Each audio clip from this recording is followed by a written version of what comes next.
Hello, hello. Good morning.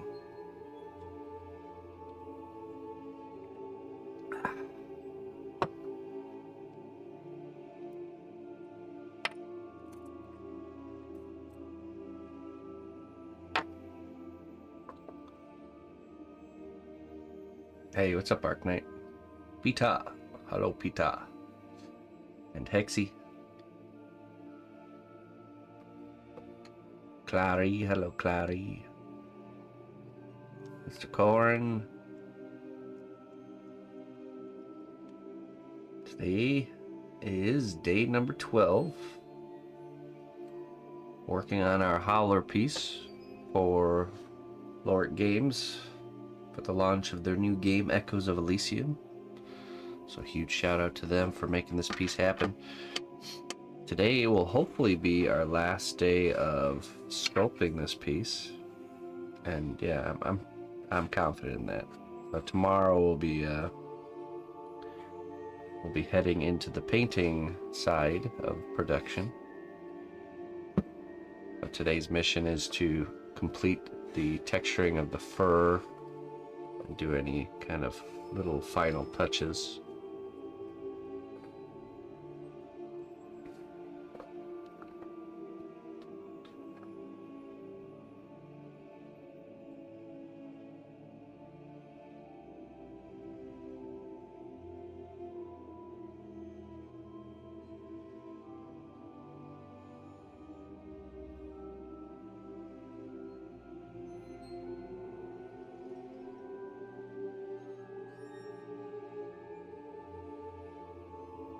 Test 1, 2. Check, check, check.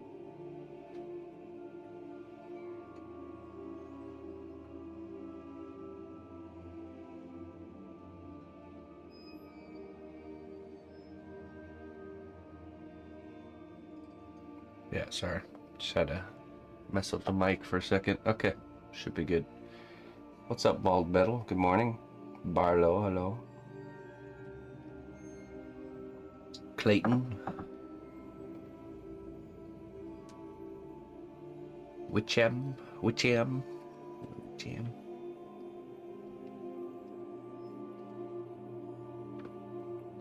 Coffee, more coffee. Yes. Yes, indeed.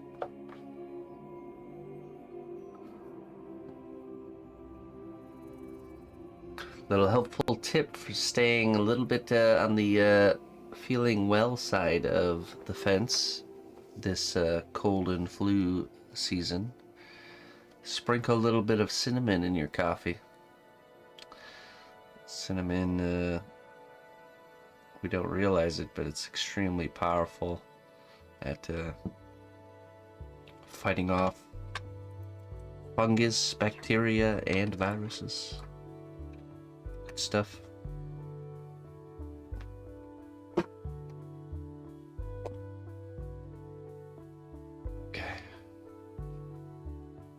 I'm starting to think that everything has cinnamon in it this time of year because of that. Not because people just decided, I really like the taste of cinnamon only this time of year. But it actually served a purpose.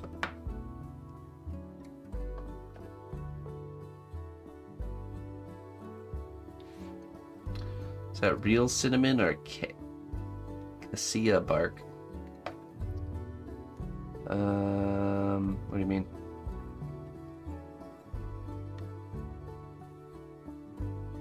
It is alpha.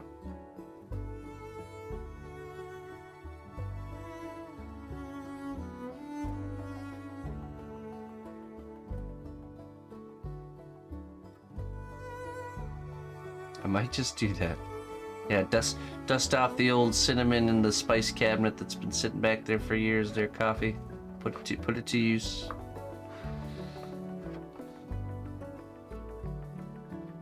Well, the kind I has, I think it's called Cillian cinnamon. True cinnamon tree. Yeah, it has to say Ceylon cinnamon. There you go. That's what mine has. True cinnamon tree.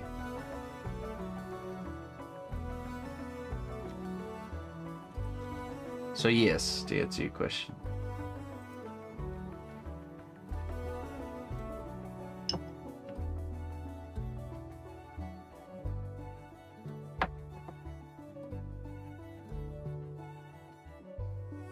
Okay, let's take this off here. Let's get to work on some fur texture. So we're going to texture this other side, and then we're going to work through the whole thing and do just final touch-ups, really. Clean up and maybe some additive method. But first we need to get all of this on this other side covered here.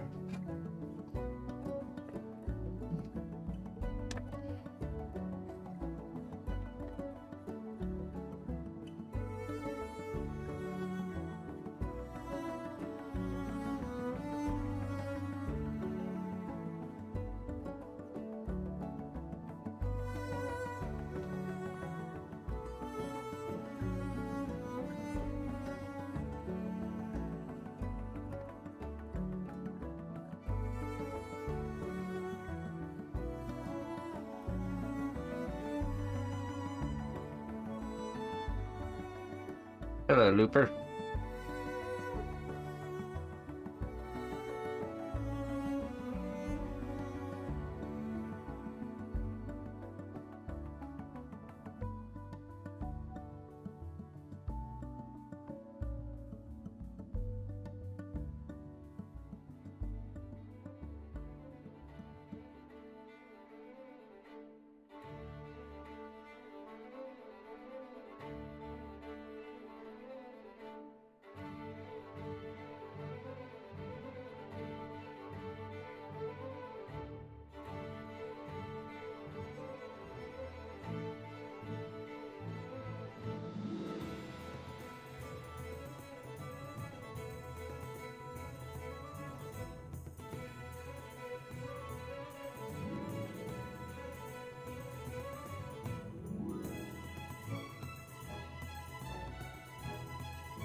A wee bit chilly.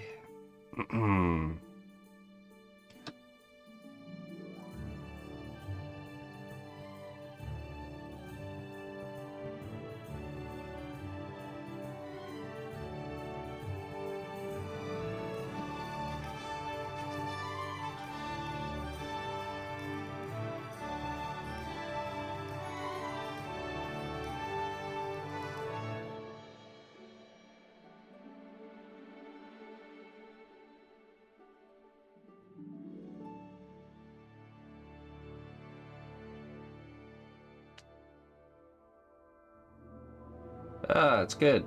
Took your inspiration and put it into action. Very good.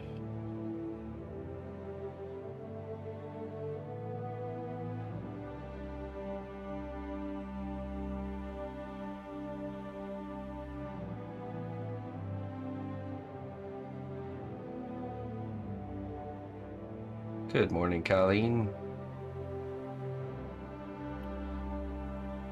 Up Huron, hello.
Ready or not, it's coming.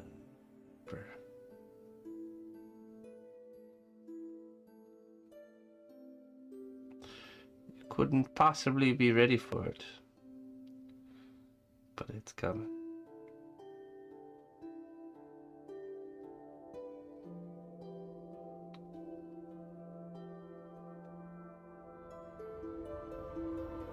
Yeah, I heard that it's supposed to warm up again for a little bit.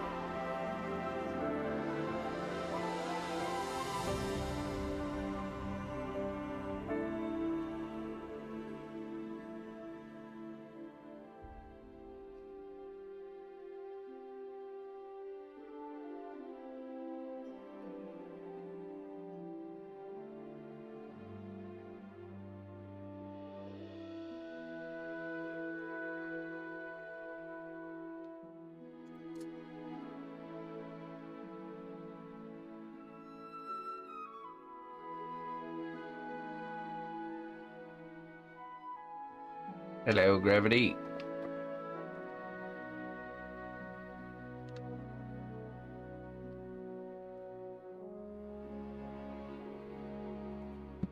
Oh yeah? Sounds like a great way to seal my demise there, up Huron.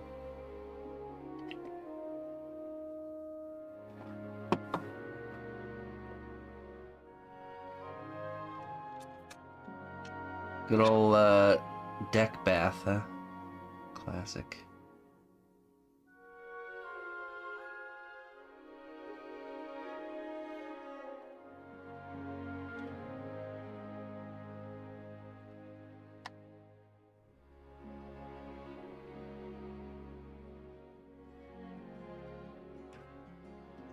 Gary Sparrow. Hey. Thank you. Welcome.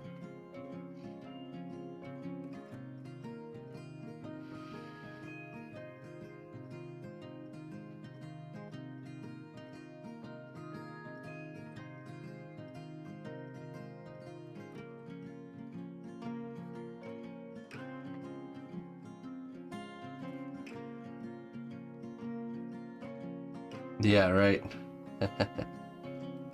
A luxurious deck bathing.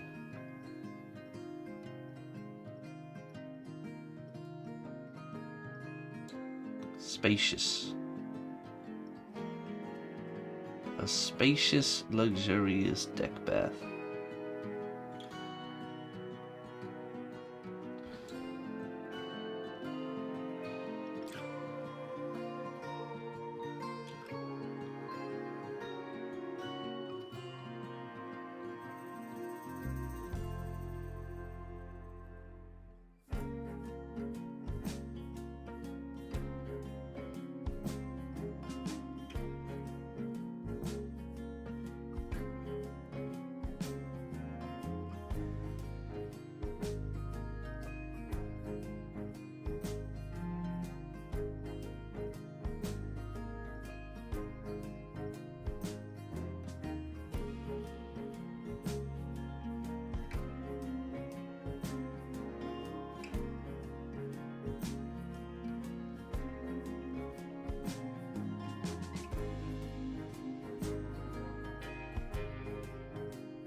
Is this an artichoke?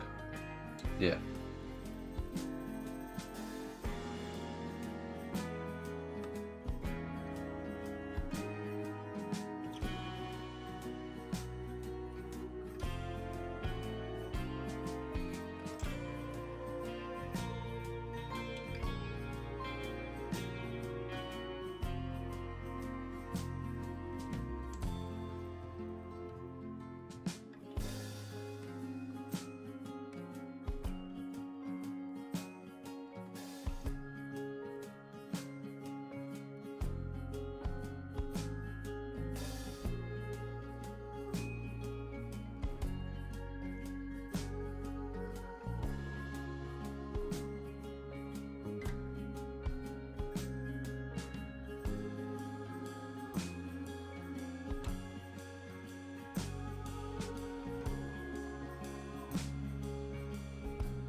That's a funny movie.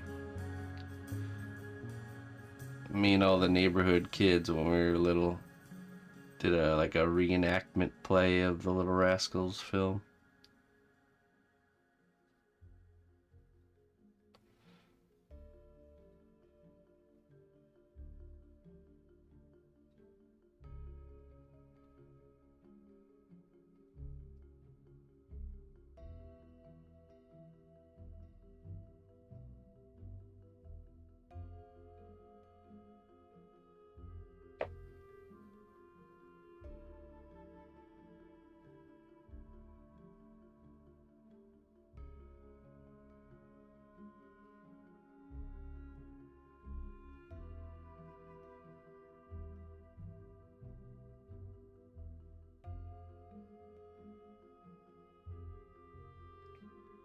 Hello, Taha. What's up, Chuck? Good morning. Silly Cubes, hello. I never watched the old one, but we liked the movie.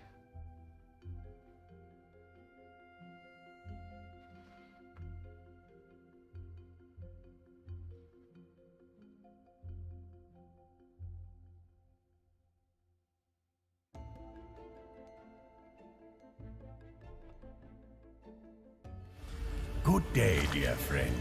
Your contribution to the growth of our kingdom is invaluable. Thank you for your devotion.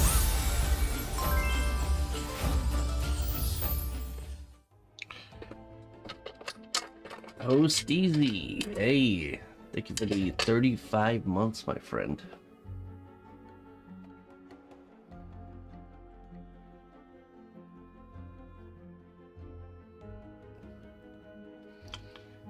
Tears of a Dragon for you, Toasteezy.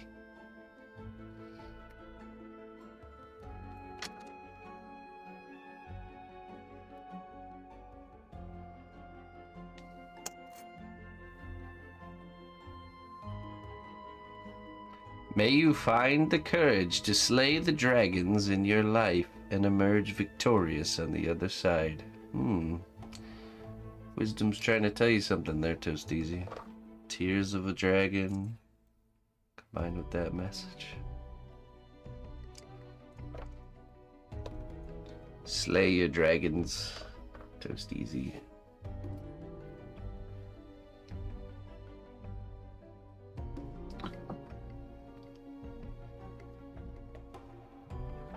Or, in the other hand, perish from the dragon. That's true.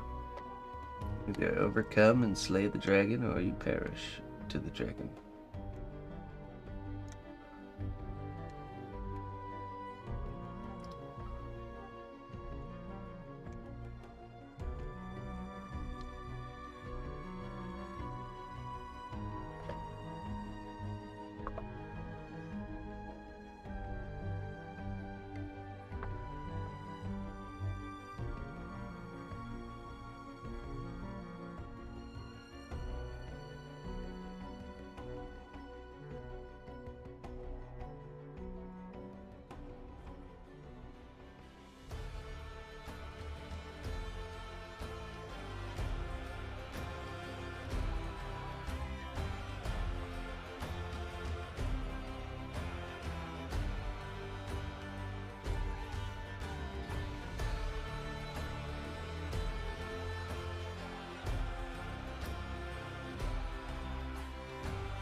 That's okay, Taha.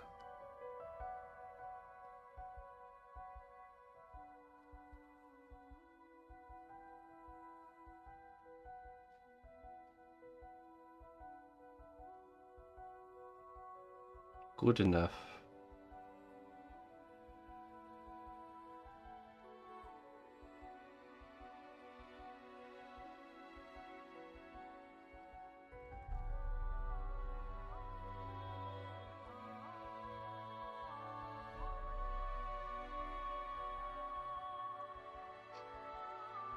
No detail left behind, right there up here on.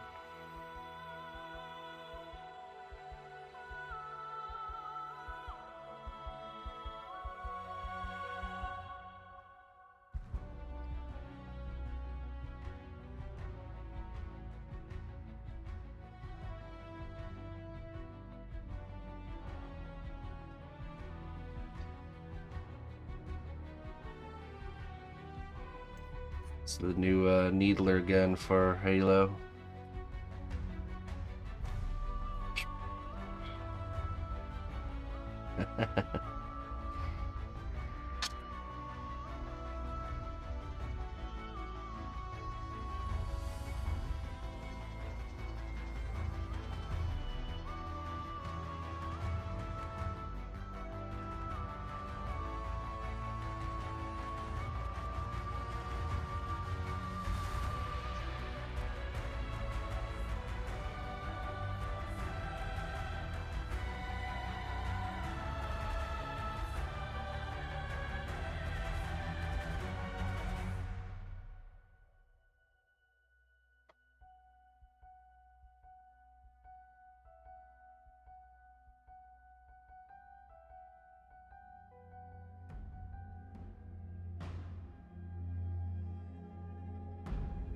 Well, it was your first time, so I would expect it to be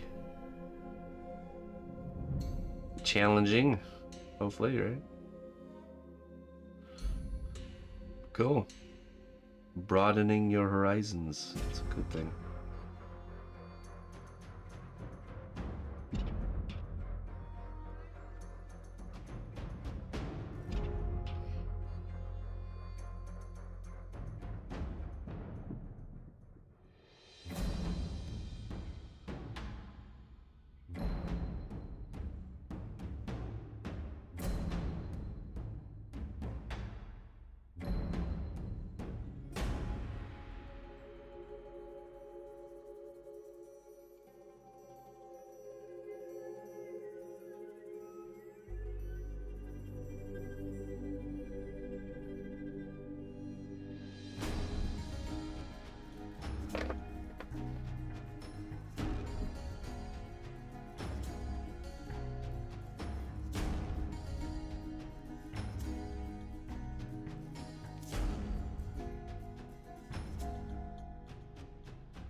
Okay, Hexy. We'll see you in a bit.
Hey. Hey, that's alright, Taha. Glad to have you here either way. Thank you for the kind words.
Go and refill my coffee real quick. I'll be right back.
Okay.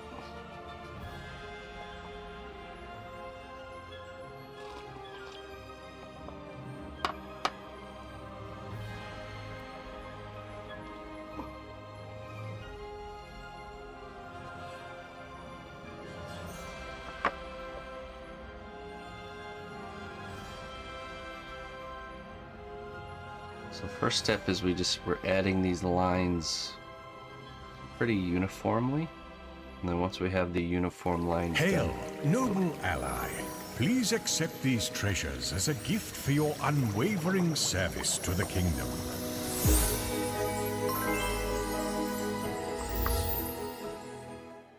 Good morning, Mr. Merrick. Thank you for the 61 months, my friend. Tier 2 sub. Good morning. Aging potion or Cornish pixie? There, Merrick.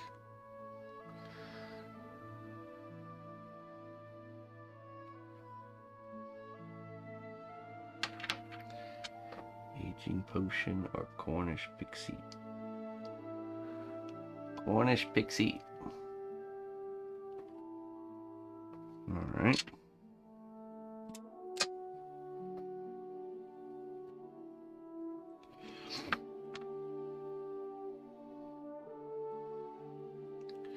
Let's see here. Like a knight in shining armor, you must stand tall in the face of adversity. For you are strong, you are bold, you are fearless.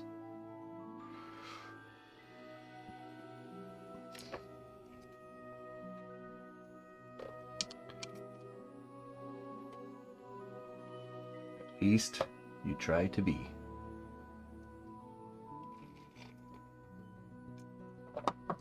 Thanks, man. Thanks for the support. I appreciate it. Mr. Merrick.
Magus. Hello, Magus.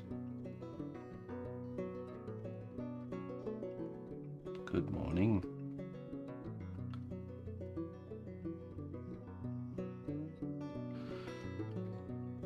As I was saying before, we need to make all these lines uniform, then we go back through and we mix them up, add variation.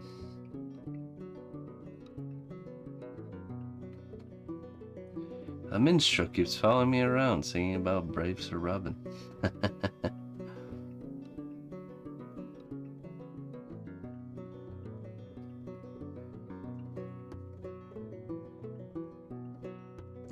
think that's a sign you're on the right path, Merrick. Continue.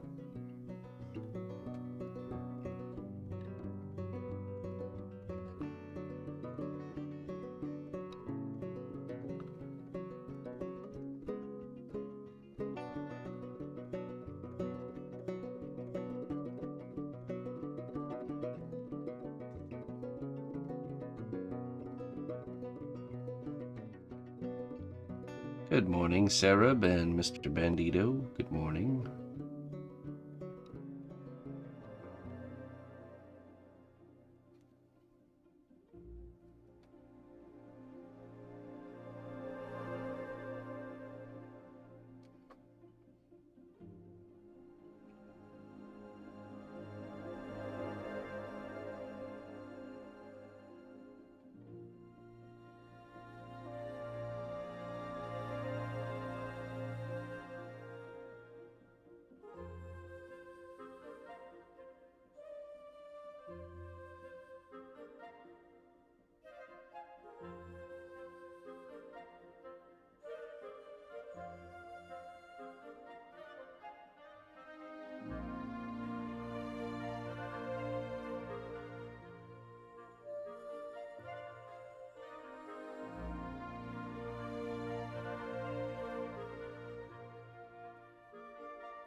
Okay, Beta.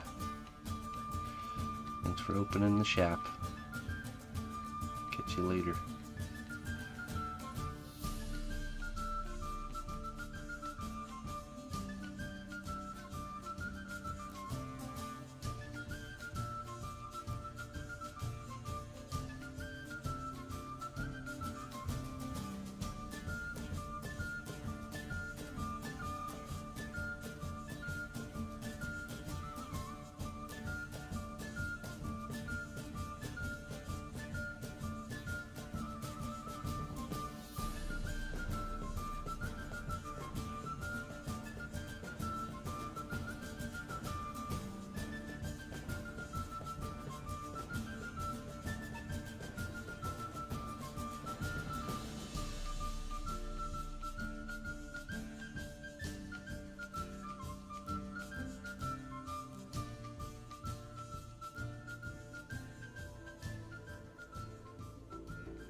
I see what you mean.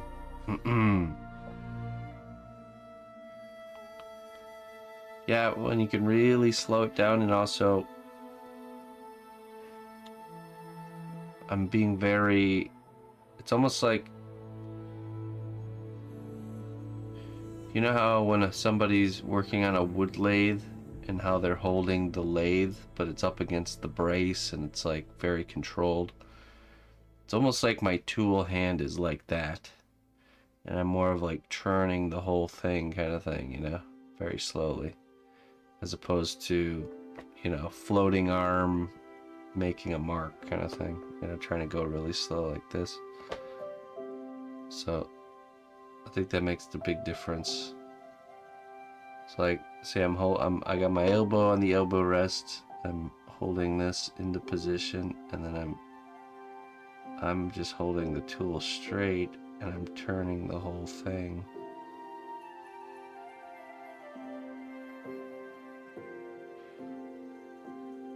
So I'm not moving the tool hand.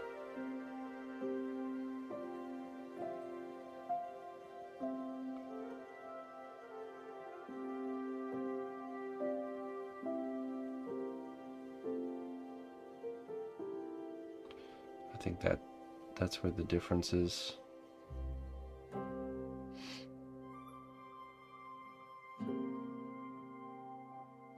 Right, and the line tool, so this, as opposed to using something that comes to a point and the point is just touching, this is like a rudder.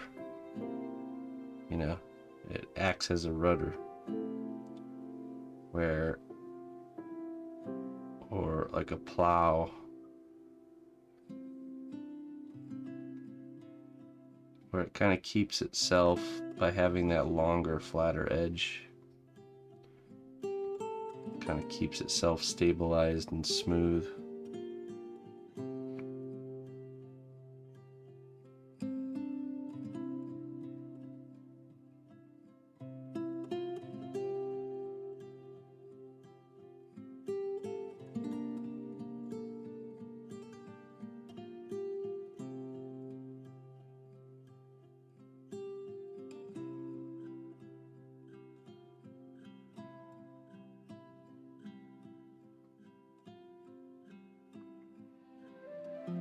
Well, welcome there.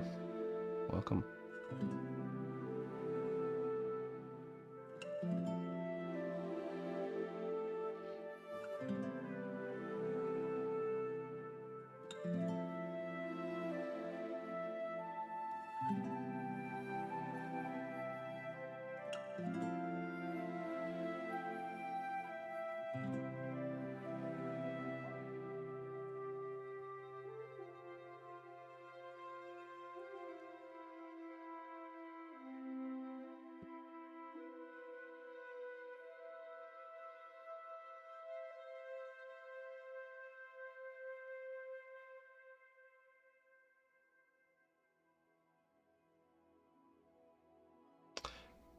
Okay, so this is also going to help a lot. It is, so as you're tooling the clay, you tend to get little tiny pieces of clay and bits stuck on there, on your tool, which when you go to make your next line will get deposited and mess everything up. So I'm like in the habit of always sticking my tool in the clay, because that clears up any little residual pieces of clay off of the tool, gets stuck to the ball of clay down here. So that's why I do that. Usually happens a lot anytime you're doing detailing. I mean, you can see, so look at right here, I just made this line. It keeps your line work clean. I just made this line, let me show you. Let's zoom in here. It might not seem like a big deal, but it can really mess you up.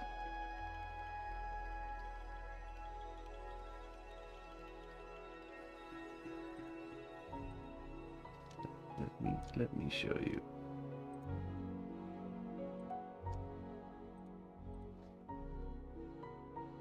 Okay. let's zoom into the end of the tool here. Now, I haven't cleared the tool, and I just made one line. Looks good over there, but look at that. See that?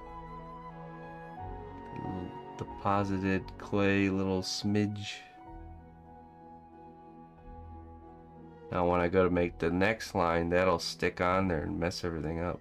So by just doing this, pushing it into the blob of clay, and now we're nice and clean, ready to go. See that?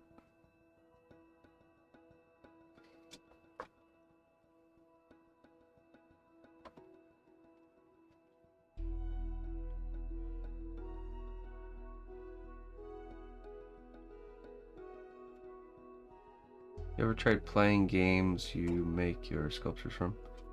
Yeah, I usually do. I'll usually play the games I make my sculptures from. I played this one. It's not out yet, but I played it a little bit.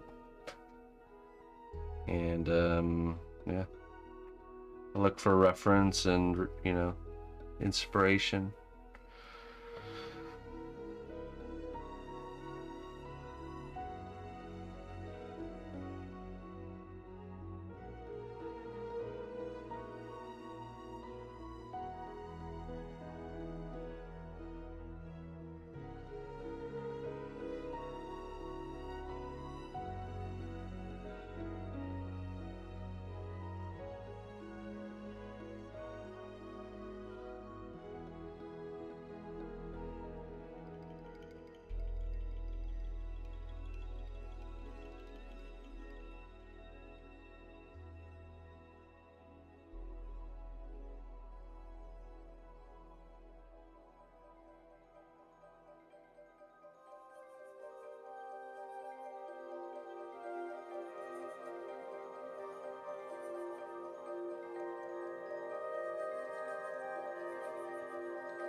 Yeah, as far as what's my favorite game, I don't really have a favorite game, to be honest. I'm not a person that even has any sort of favorites of anything. Like a favorite food or a favorite this or a favorite that. I don't know, it's just not the way my brain works. I always have this problem of, well, I like a lot of things. It's probably because I'm just not very picky, so I just like a lot of things. I have a favorite daughter, yeah, but okay, here's the deal. If there's more than 3 options, more than 3, I can't pick a favorite. If there's 3 or under options, I'll have an easier time picking a favorite. So, in a world of hundreds of thousands of different games, how can you honestly say one is your favorite? That's just the way my mind works. So I just can't. How can I say something's my favorite if I haven't even tried them all? I don't know. Plus, or just based on the ones I've tried so many games that I've enjoyed that could be my favorite. And then there's games I used to enjoy a lot more than I do now. Or there's ones I enjoy now that I probably won't later. We should fund a game stream. Also, I just, yeah, I agree. Sometimes your heart clicks with something, but that happens to me more than just once with things, so, you know what I mean?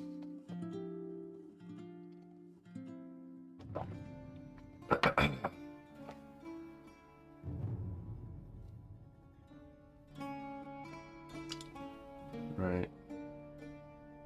Yeah, I have quite a few games that I would say I've I've enjoyed in that way, you know, like Little Nightmares. Remember the first time playing that one? Skyrim.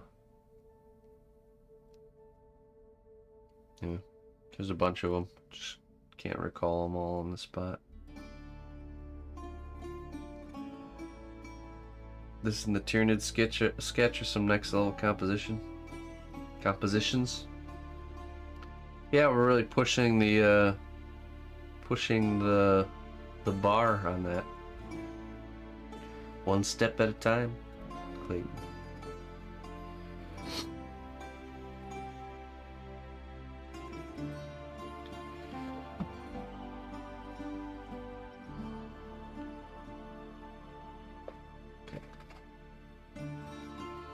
Back to the fur.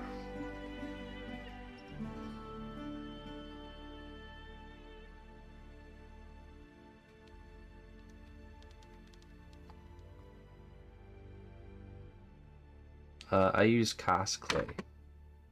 Clay called Cos clay.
Hello, Fenrir.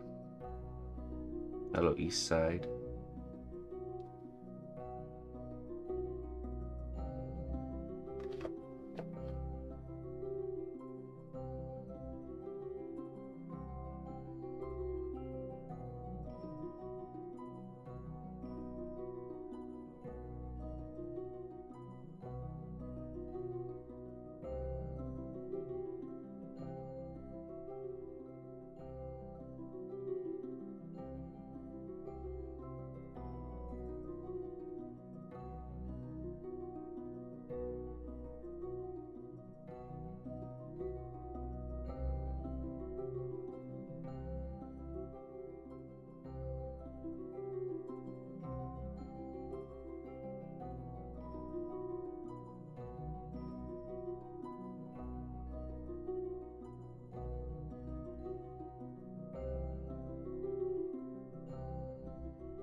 No, questions are fine.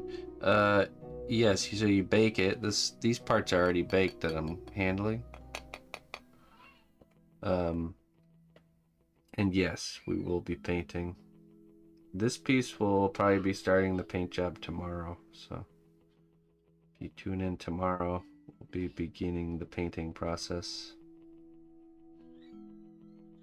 This will be the last day of sculpting for this piece.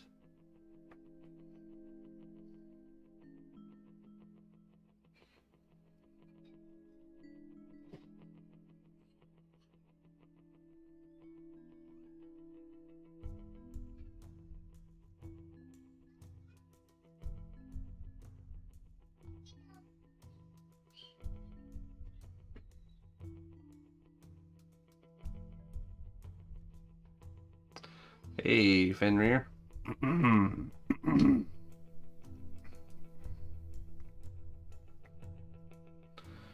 Good morning.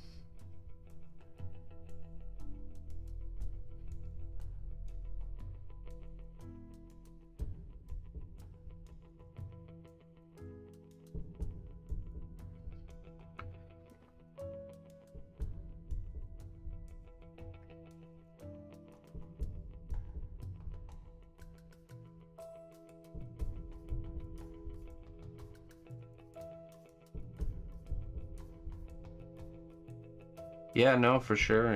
Yeah. I this is what I do for a living. Yep. It's a long road. It was a long road to get here. And honestly, just following things that were working and always continuing the pursuit no matter what, you know. For me, you know, it seems like every artist, for me and for every artist I kind of talk to that's found a way to make a living at it, we all kind of get there doing different things, you know. There's no kind of clear-cut path other than like an industry job. That's just a different path. But for me it was out of necessity. I needed to figure out a way to make some extra money with my free time, and the only trade skills I had was my art, and so I started trying to figure out ways to turn that into some form of a paycheck. That was the very beginning. Sculpture wasn't my first idea. It was actually something that just kind of came to me naturally. My first idea was to paint miniatures, buy sets of minis, paint them, resell them fully painted.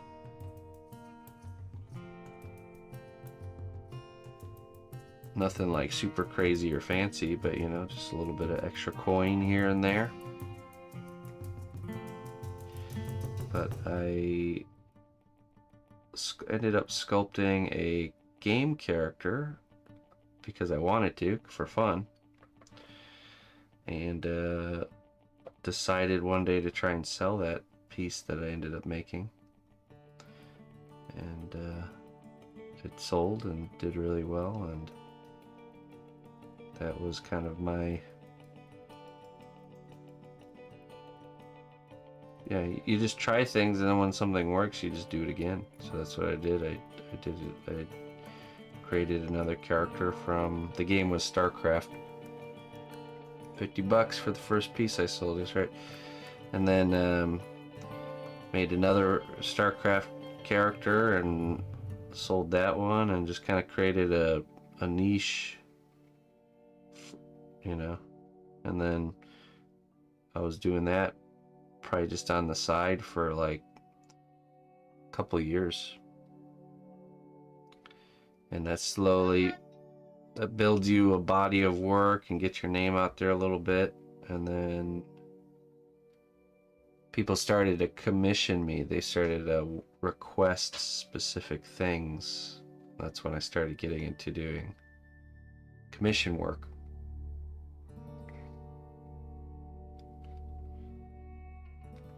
And then, but still, I was not able to do it full time until I also started streaming, which was 13 years ago.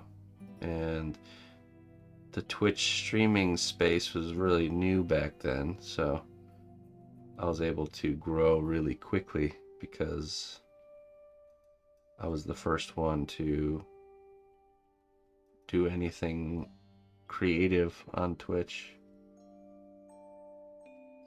especially in the way that I was doing it. The art form I was doing, how I was doing it, and where I was doing it all kind of made it all stand out. And so once I got partnered with Twitch, I was able to then start pursuing art full time. 106th to get partner. Is that the official number?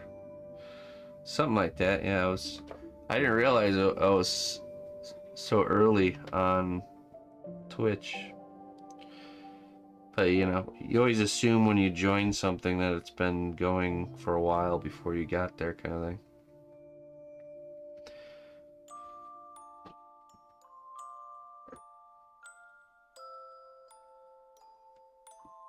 Okay, cool.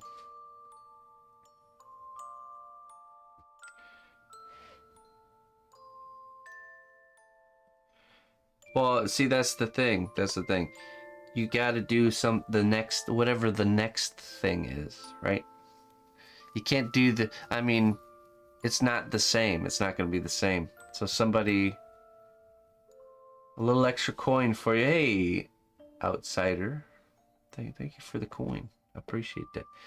It's the way I did things and the way I do things,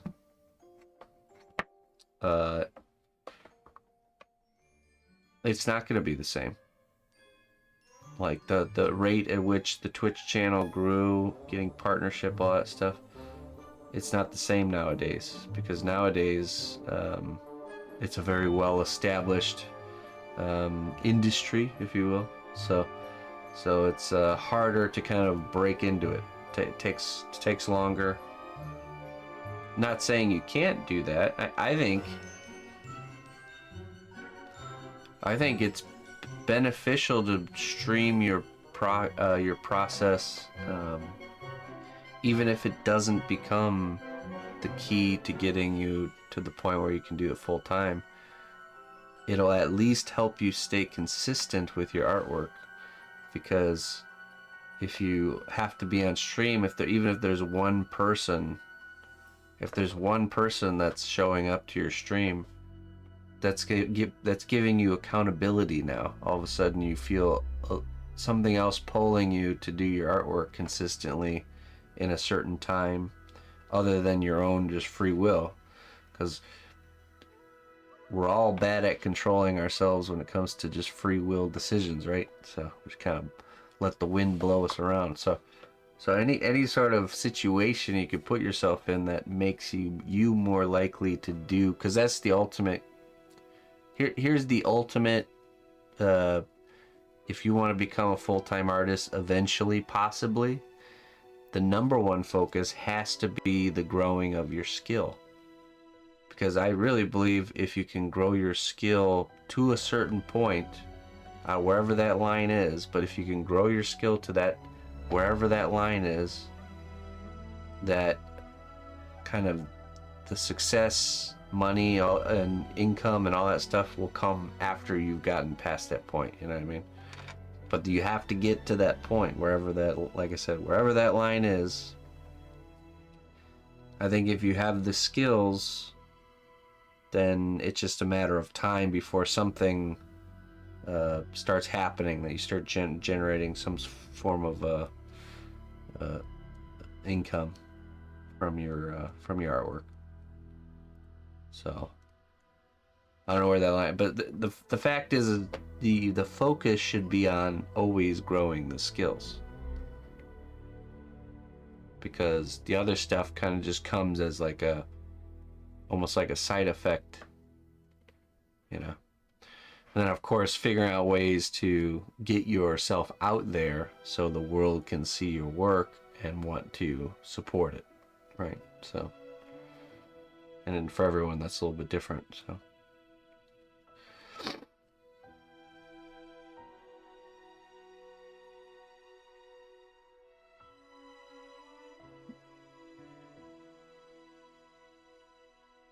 Yeah. Yeah, you just have to. You just have to. Exposure therapy, you know? I was a little bit hesitant. You gotta think, when I started streaming my work, I was happy with the work I was doing, but I knew I was not even close to, you know, the level of some of the sculptors that were out there, you know? But here's the thing.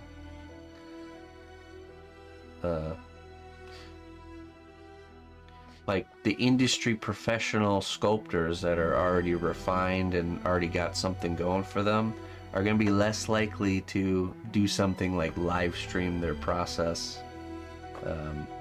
for hours on end. You know what I mean? So it's like they already got a workflow going. They already got stuff coming in. You know, it's like not needed essentially. So I've seen it happen where sometimes we'll get some like industry guys that'll come on and start to stream their work, and it's always awesome to see. Don't get me wrong, but I think they've already developed a workflow not including streaming, so it's hard to make that shift, to justify that shift. So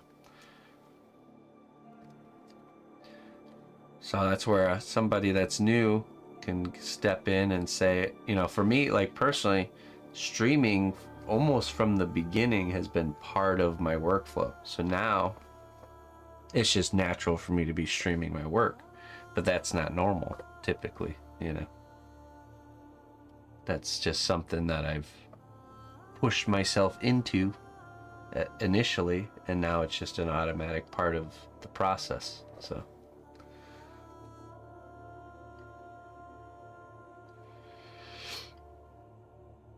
right. Yeah. Yeah, it's not too late. It's not too late, but it's not how it was. If that makes sense. Any of my successful good ideas for getting to where I'm at personally has always been the foundation of it was always, wouldn't it be cool? It was always like a fun idea. Wouldn't it be cool if I did this or did that? Or wouldn't it be cool if I streamed my sculpture?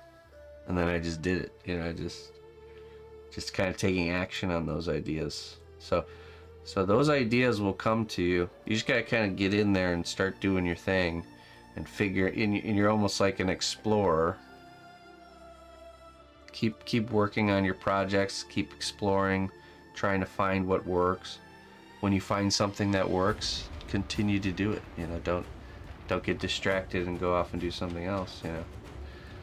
And then the ideas will come to you. You just gotta be willing to take the action. Would it be cool if I had superpowers? No.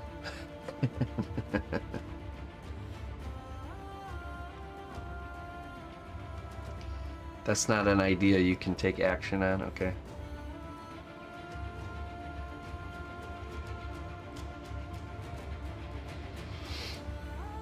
Yeah, sure. Hopefully it helps you on your journey, because it really just is a journey. But if you just just don't get bogged down or overburden yourself with, I need to figure out a way to make a living at this right now.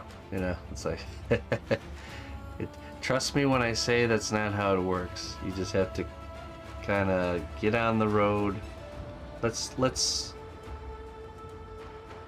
have zero expectations, okay?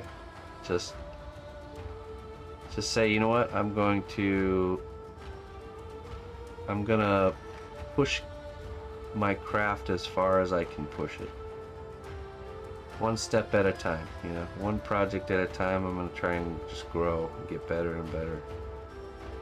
And then on the journey, you're gonna have ideas of what you can do and how you can do it.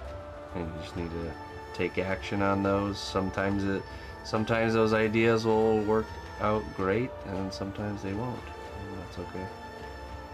It's part of that sharpening, that creative sharpening.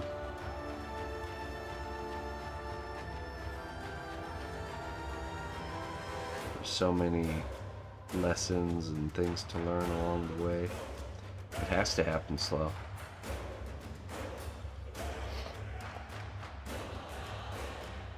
To be honest, if it happens quickly, it can be not good, you know. Like I think, for example, for me,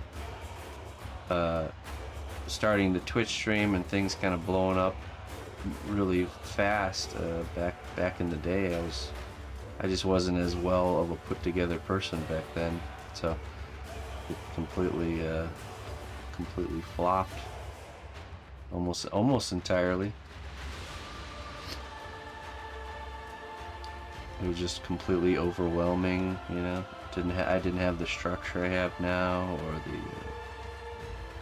the discipline, you know, because also going from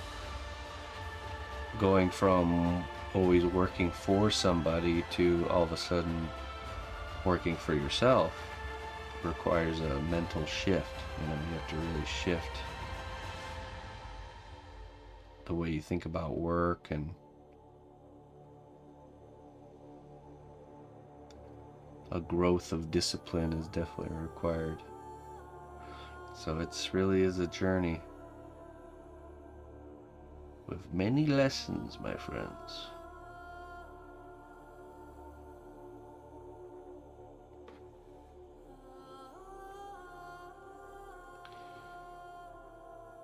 Yeah, no problem, Sila. Yeah, if I can help somebody else, you know, fast forward like a decade from now and somebody heard something I said and it helped them,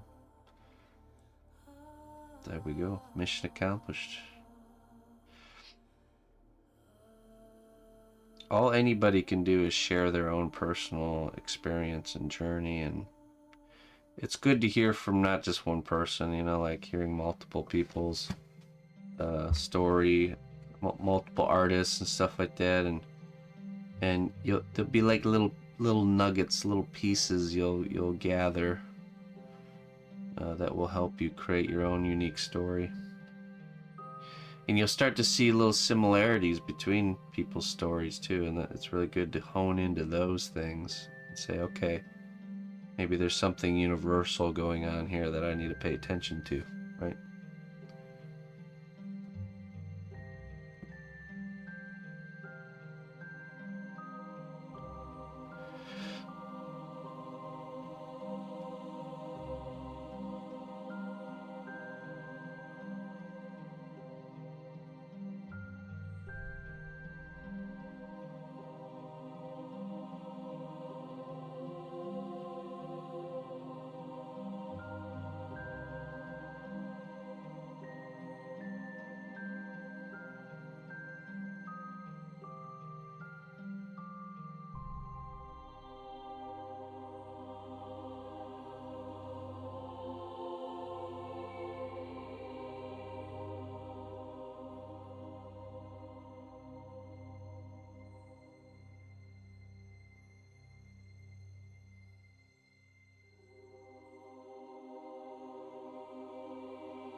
And trust me, it's a good thing to be in a phase of your art career where you're not being that the work that you're producing doesn't have to be profitable. Okay, that's something that I never realized until obviously later. But like when you're pursuing the arts and it's not your main source of income, you can be reckless with your ideas, which is a good thing because you can really discover some. But like me, I'm a career artist, right? This is what I do this is how I put bread on the table and keep a roof over my head. And I don't think there's not many artists out there that are like me that are like significantly ahead in life. So when you produce a piece of artwork, it's like it has to be profitable, really. Like it has to generate something at the end of it. So you're a little more careful about doing really bold, time-consuming pieces that you don't know if they will do well. You know what I mean? Like it can be a risky thing. So if you're in a phase of your art career where it's not your income, you can do those things and not be, not sink the ship, essentially. So that's another positive to think about. Be bold in those days.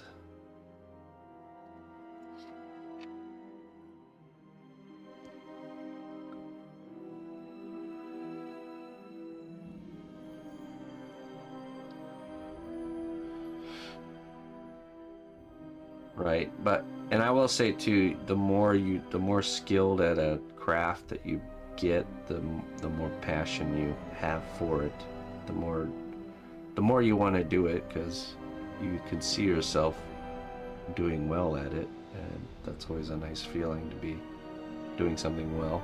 So start to make your own discoveries and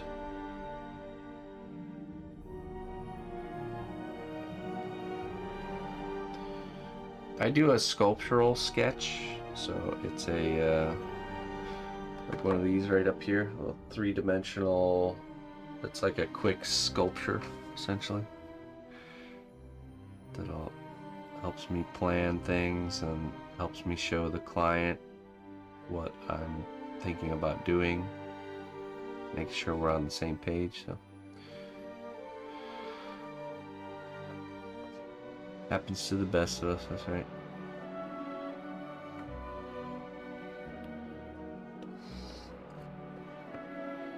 Terrorize the wildlife, and not you. Don't want to be terrorized anymore.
It's something new every time, yeah. I mean, there's certain kind of character types or things I've made a few times, but each piece is unique. For example, like a Lalafell, I've made, let's see, 2 different Lalafells, and I have a 3rd one coming. It's just a character type from Final Fantasy. But they're all very unique and different, so... That's like saying I've done a humanoid character such, you know, so many times.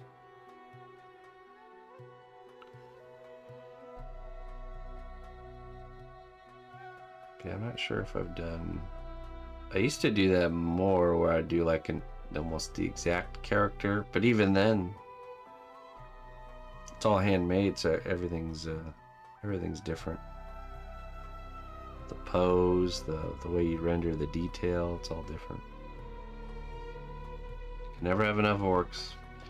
Well, like I used to, you know, when I first started pursuing this work, like I said, I was doing a lot of StarCraft 2 characters.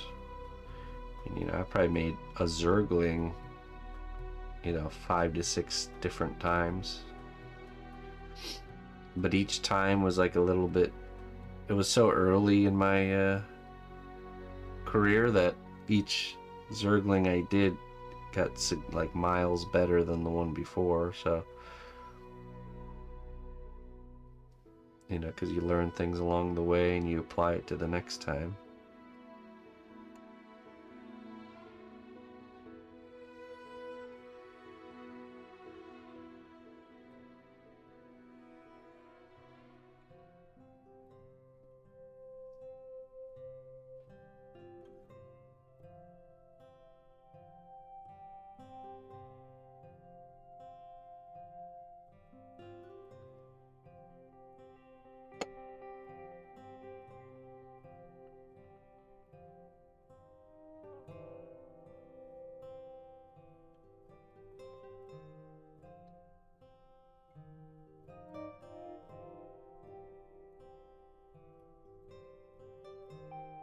You think so, but actually, so something like this is more difficult with these harsh edges, these simpler shapes. This is hard to do. Something more organic, like the hair or a Zergling or something, is easier. Even though it looks more complicated, it's easier to get the result.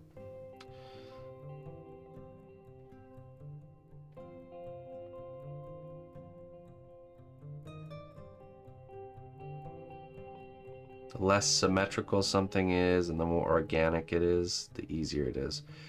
So like a deformed creature or monster is going to be much easier than like you know, like a lot of people would think doing like a Pokemon or something like that would be a simple project, but no. Simple shapes are hard to render. Because the clay wants to be... The clay in its natural state is a detailed, lumpy, organic blop, you know, so it likes to be in that state naturally. It doesn't like to be a super clean, symmetrical shape. So you have to really force it to do that.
So, when I started as a sculptor, there really wasn't a lot of stuff out there on the internet.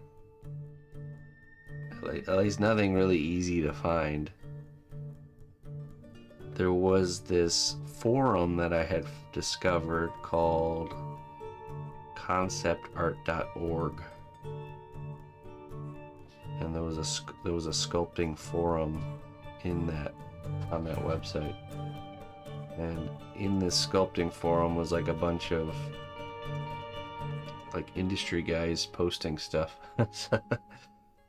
So there was a few like photo tutorials and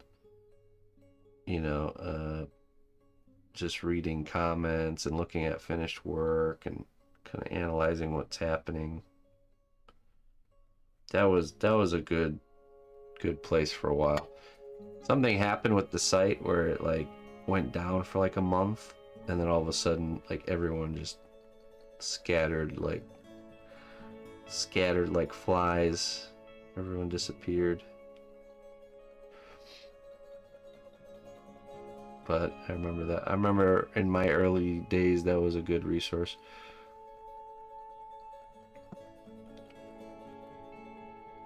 But yeah, there wasn't like YouTube did YouTube even exist? I don't think YouTube even existed yet.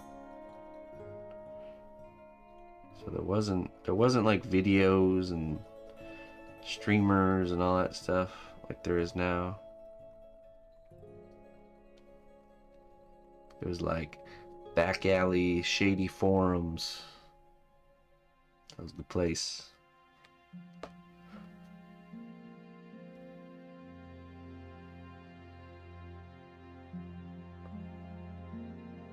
And you would be lucky if somebody shared their techniques. Usually they just shared their work and you'd have to like reverse engineer it to figure out how they did something.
Yeah, definitely check out what Colleen posted there. I used that one. That's probably one of the main resources I use to really understand sculpting human anatomy.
Alright, Corvic.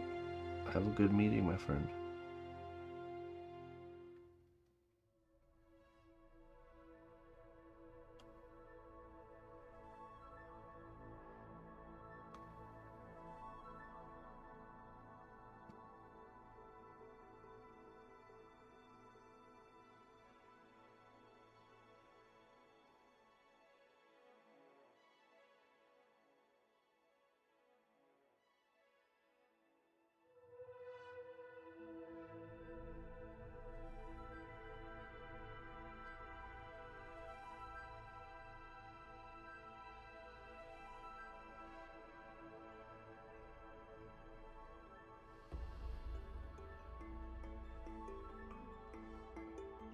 What was it? How was it, Hexy?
Oh, Abdul.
Hey, so much?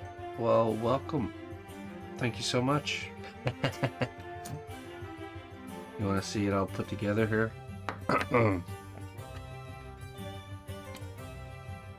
This should be the last day of sculpting, and we'll be doing paint work tomorrow.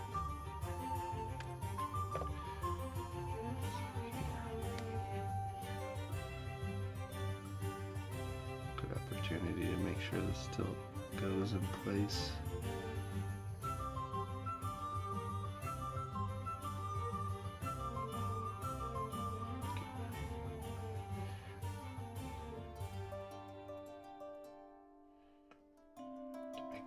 For this one, I think.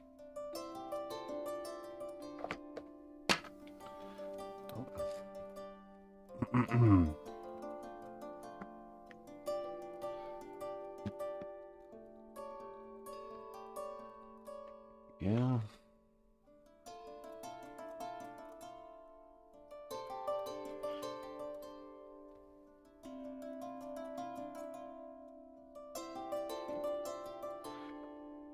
Easy one.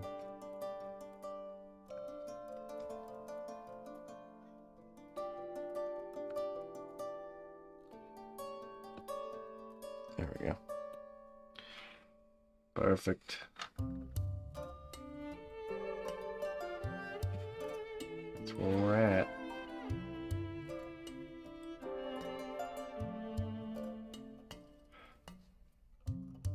I'm really happy with this one. The composition,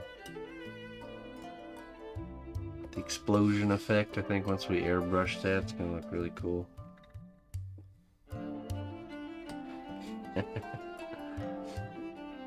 Poor little Howler, blown up by cannon fire. Yeah, it's been a pleasure working with you guys. So thank you so much for supporting my work, and we've been talking about the game quite a bit, and we're all very excited to play it. So, I mean, I've dabbled a little bit, but it's exciting.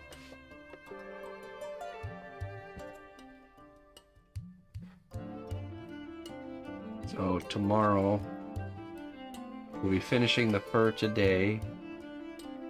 Then we'll lock it in. That'll be the last sculpting, and then tomorrow is the beginning of the painting.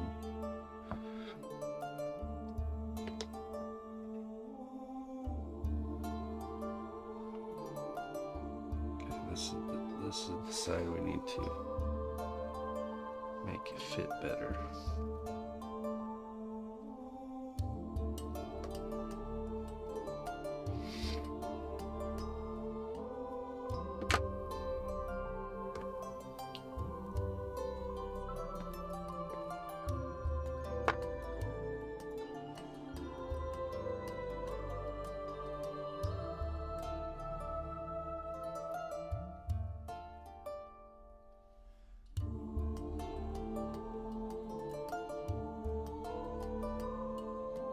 Oh, really? Okay. Yeah. Well, it's always nice when I have a 3D model to use as reference, so I appreciate it.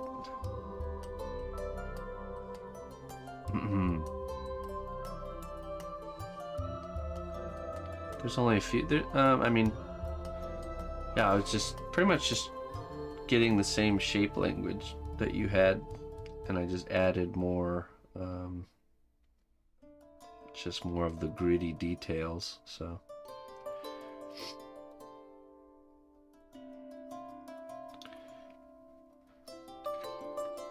I have an infinite polygon count, as you would say.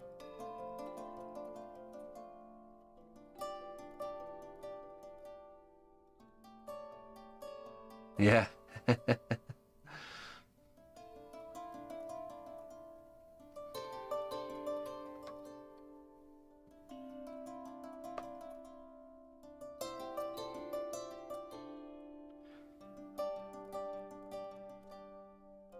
Are you the, is there a bunch of you that are 3D modelers, or is there just you, or just a few of you?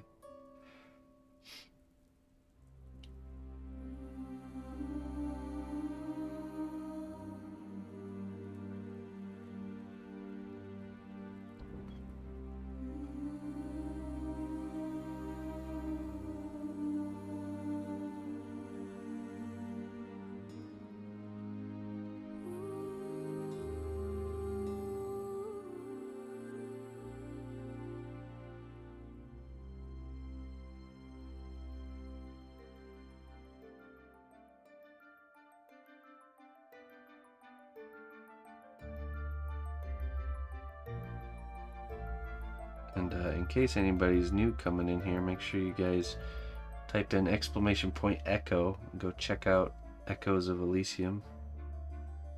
Gives you a link to the Steam page. You can add it to your wish list. Real cool game that's in the pre-launch stage. That's what this creature's from, the Howler. It's essentially very much like has like a Valheim feel to it, but there's airships instead of bases, so you build your own airship and you fly around all these floating island places, battling these clockwork creatures that were left behind by who knows. I imagine that's part of the mystery that you get to solve a little bit.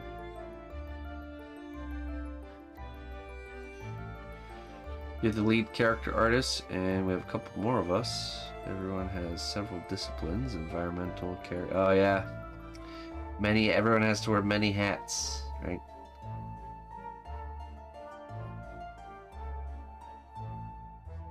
Okay, very cool.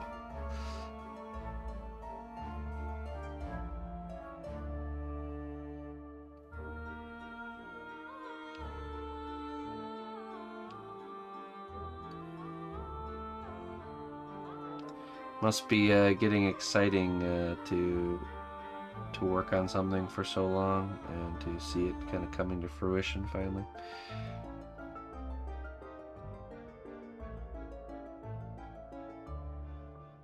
So I'm sure it's all hands on deck.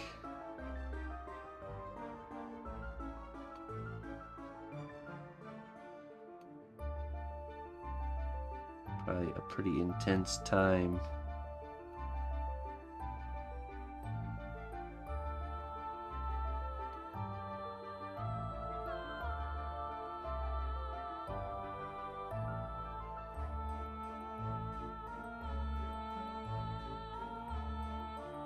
Hello, Jim. Hello, Lori.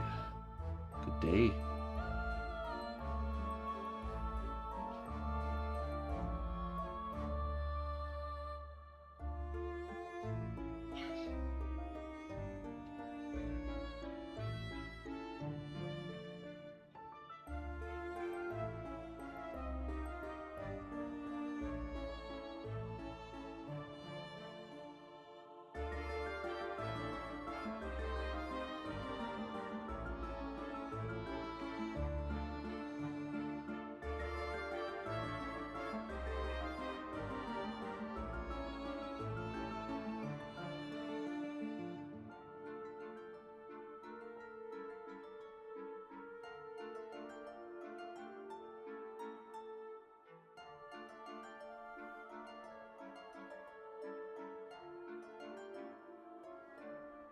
How do you make the sculpt so smooth? Do you apply a diluted cast clay mix of some sort?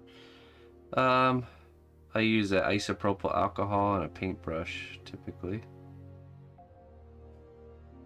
If you ever need to smoothen things out. 91% isopropyl alcohol.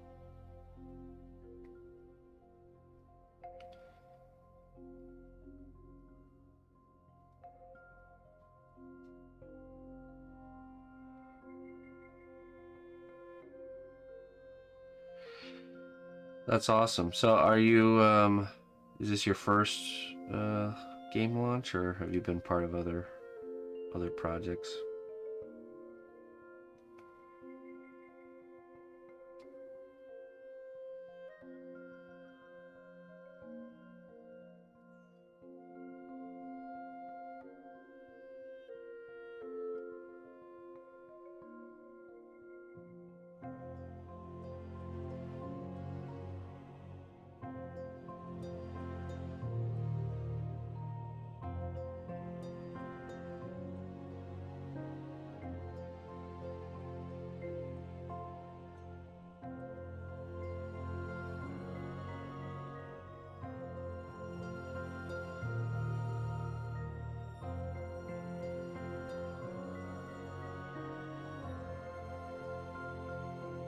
Years in, okay, all right. You've been around the block a few times. Cool.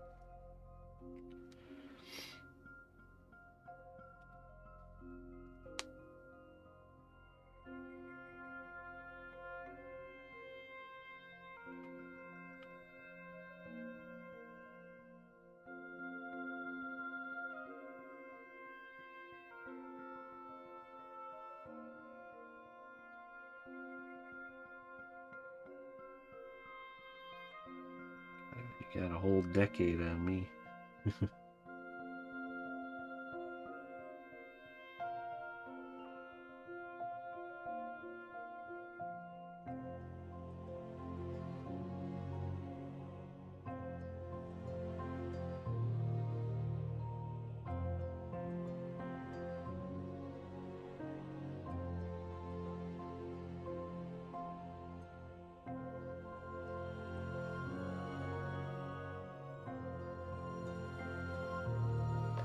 20 years, man.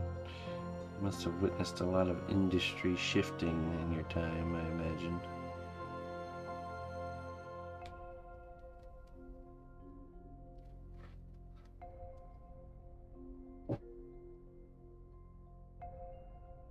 The way everything changes so quickly, it's like coming from a whole another era.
Oh my goodness.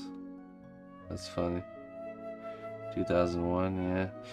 I remember doing Blender when Blender was in beta. Long time ago. That was when I was in junior high. I was messing around with Blender. It just didn't stick with me. The clay always called me back to it.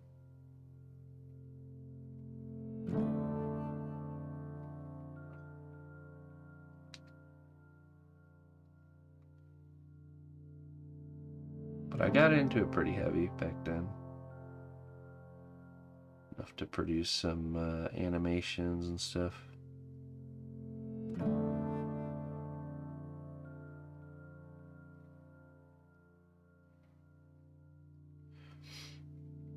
I think I even remember messing around a little bit with Flash.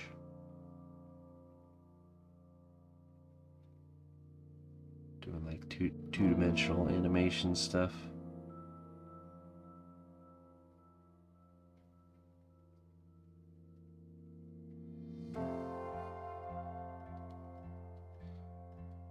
Messed around a lot with Flash. Yeah, I remember that too. It was that era of like Flash websites, like Frog in a Blender and all these random websites where Flash was like the main creative tool used. Homestar Runner.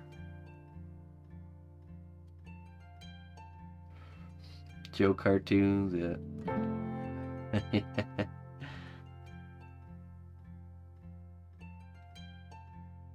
I believe it was MySpace was that there at the time, and it was that whole era of the internet. I remember taking a class on like super beginning level web design class. This was in junior high, and I remember the teacher telling us like, this is gonna be the future. There's gonna be tons of work, tons of jobs. He was like really trying to like imprint it onto us. He really knew what was coming. He was not wrong.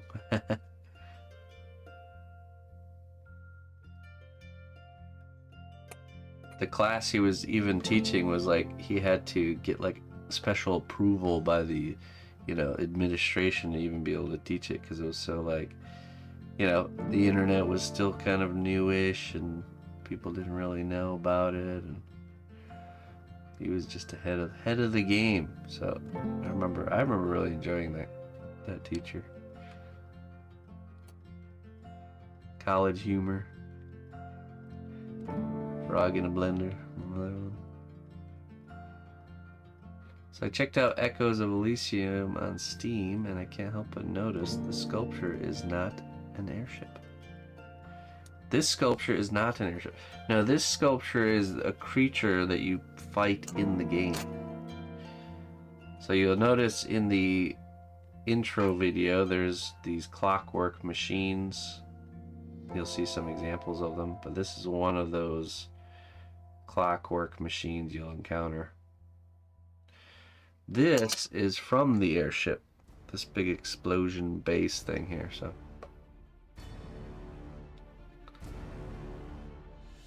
you took college courses for traditional sculpting and loved it. See, I didn't. I found my passion in sculpting in high school. Well, actually, it was even younger than that, but you know, kind of phased in and out, and it just was a side thing that turned into something for me. So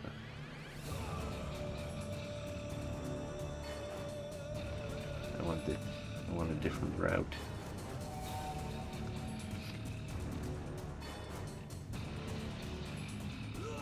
Sculpting was just one of those things that always, like I said, always kept reappearing back into my life.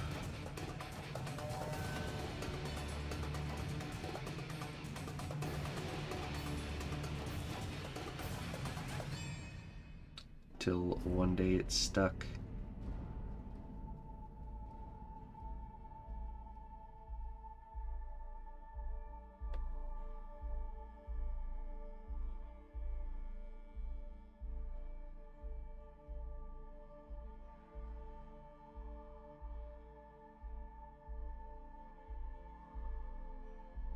I couldn't run from destiny any longer.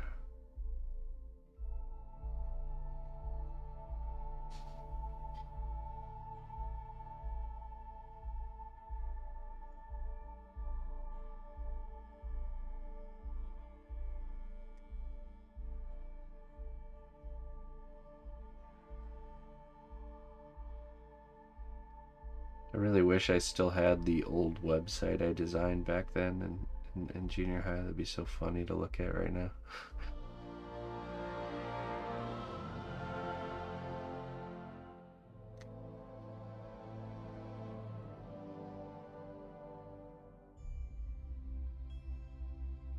What will this sculpture be used for by Lorik? I'm not sure.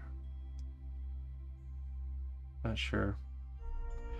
A lot of times if a gaming dev commissions a piece, it's either going to be as decoration for their offices, or it'll be used for some sort of community outreach, like a giveaway or something like that. But I'm not sure if anything's set in stone with that.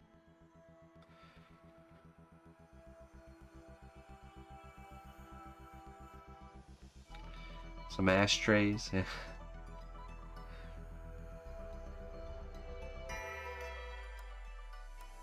I'm keeping it.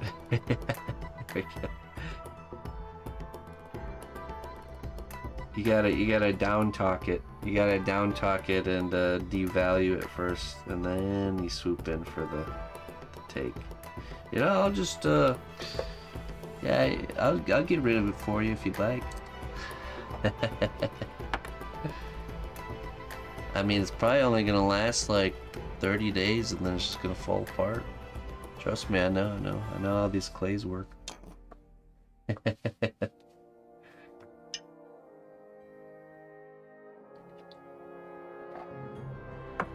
I'll just take that off your hands. Let me alleviate the burden for you.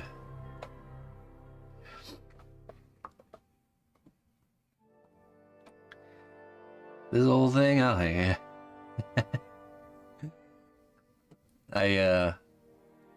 I remember I discovered polymer clay towards the end of, so in high school I really got into sculpture, but I was using ceramic, and I did all kinds of sculpture in high school. And really, I was in a really special situation because they had built a brand new, like, state-of-the-art high school, and our class was the first, like, almost like the beta test group. So 3 out of 4, so you have 4 years of high school. My first year was at the old school. My second year was when I started at the new school, new facility. But we were the top classmen all through the rest of high school. So I was a freshman and then like pretty much a senior for 3 years in a row. So they, you know, the first year they opened, it was just freshmen and sophomores, and then the third year it was freshman, sophomore, junior, and I was a junior, and then so on, and then it was the full boat at the end. But the art department was all brand new stuff, and because of everything being brand new and us being the beta group, there was a lot of leniencies and just a lot of looseness, if you will. And the art department, the head of the art department was this teacher named Miss O'Mara Croft, and she was really awesome art teacher. She saw that I liked sculpture so much that she essentially bent the rules and told me I can sign up for whatever art class is on the like official curriculum, and she would just let me sculpt things and turn those in instead. So I ended up signing up. By the end of my high school career, I've taken like 32 different art classes, and every single one of them I was sculpting with clay. So that's kind of the foundation I had. And then at the end of that is when I discovered polymer clay. But then sculpture got pushed to the wayside. I went and pursued other things. And then when I got back into sculpture, I started from that kind of foundation. So getting polymer clay and kind of beginning that journey. So back when uphill both ways. No, this is different, yeah. So I would take like drawing 1 and just do sculpture, drawing 2, independent study in drawing, teacher's aid for drawing class, you know, pretty much every possible art credit, because, you know, you still have to kind of go by the book with the signing up for classes and stuff. But in the school I went to also had block scheduling, which I don't think a lot of places do, but I really like block scheduling. Block scheduling is you have 4 classes a day and they're longer. So you have 4 like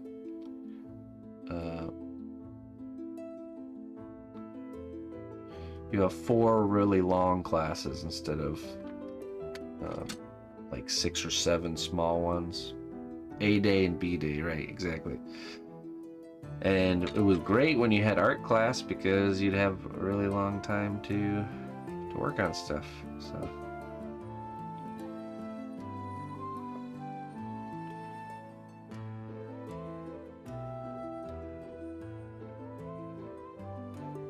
hey, Robo. Glad to have you here, my friend. And glad to share. Thanks for listening.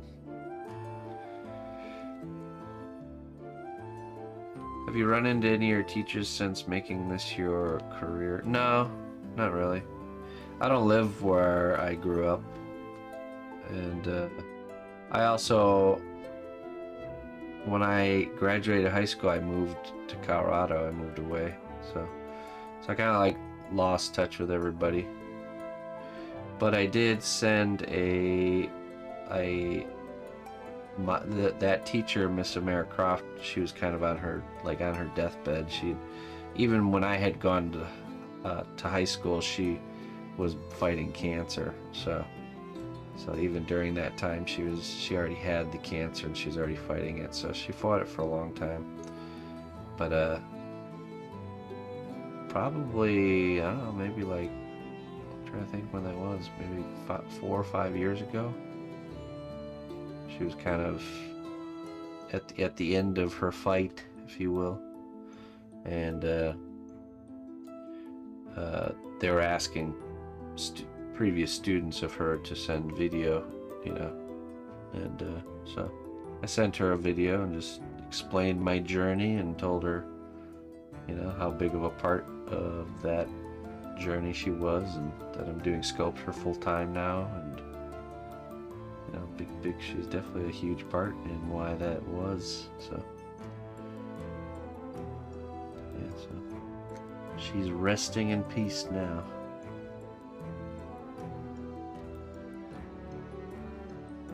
And I mean, honestly, it was all her. There was some other art teachers, but you know, she was the head of the art department, and usually the one I was dealing with directly. So.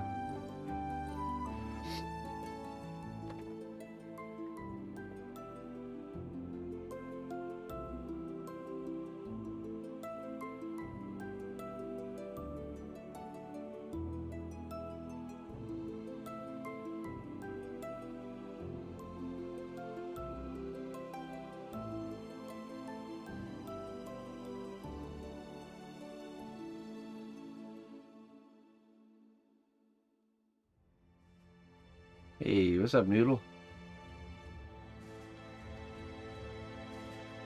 Hello, 70 grade. It's going good, man. How you doing? Listen closely, traveler, to what I say.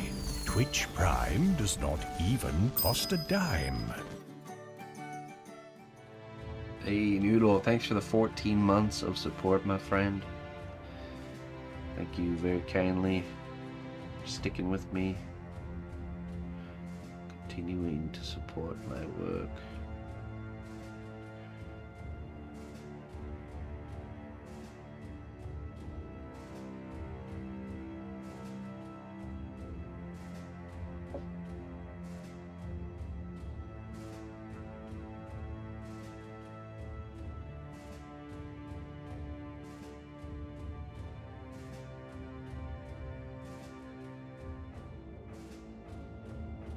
Two-hour break. School break or work break? I'd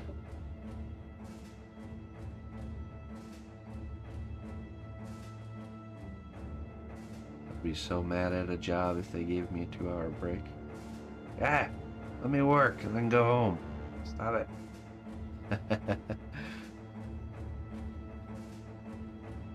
Chiropractor school. Okay, oh good.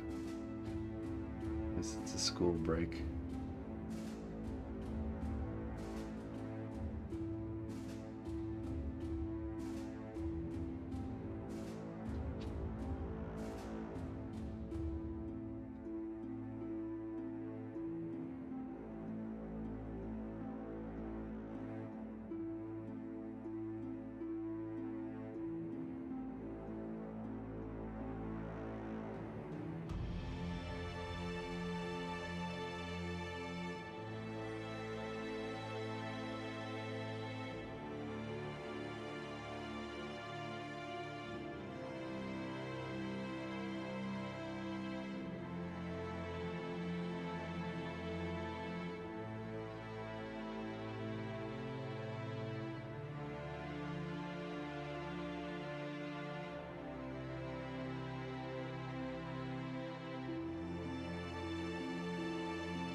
Yeah, I think we've officially got everything covered.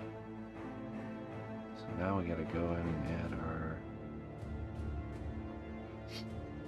See, right now I just focused on making uniform lines on all this. But now we need to make it look like this, where we add in these kind of deeper recessed areas and add a little variation. So let us begin.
Fast Clay is arriving tomorrow. Wonderful. Let your journey begin.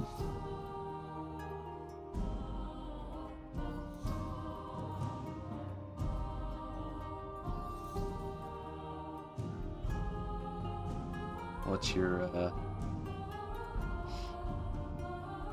what are you going to be pursuing to project?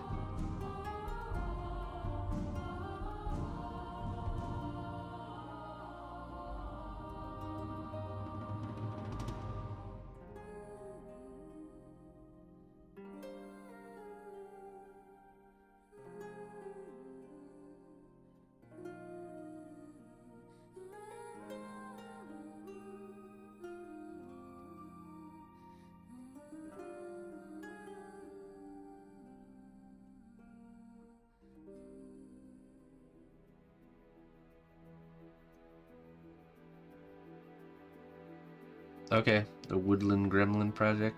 Cool. It'll be fun.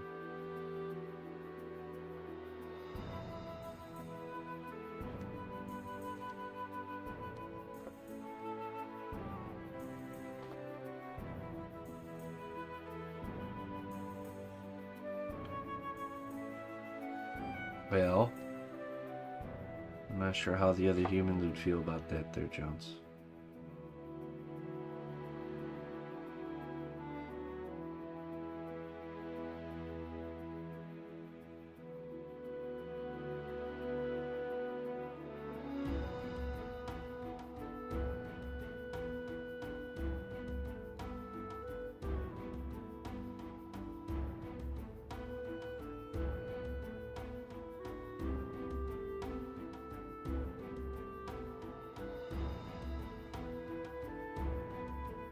Will it get me out of...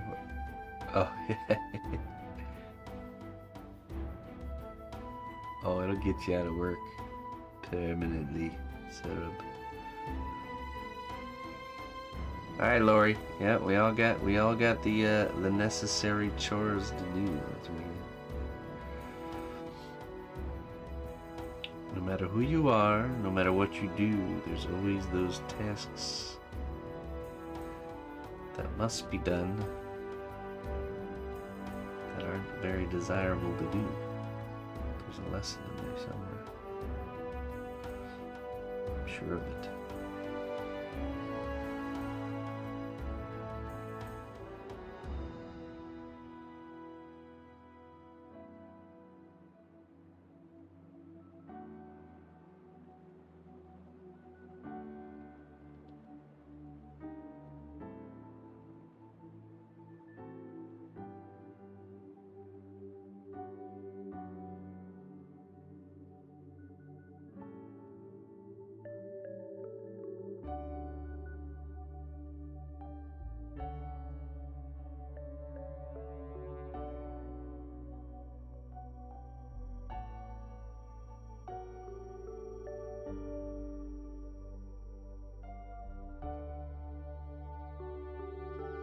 Your belly into jelly.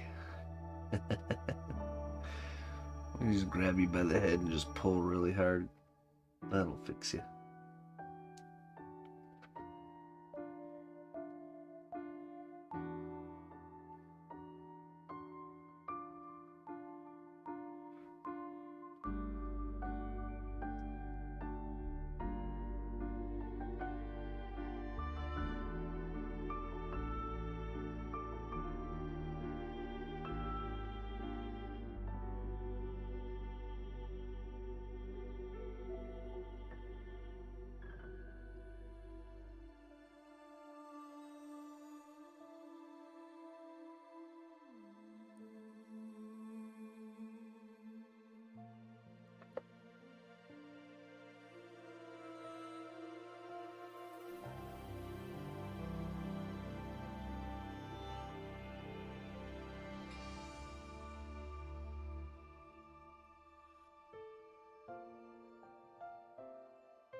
What'd you miss? You know, just plucking some hair.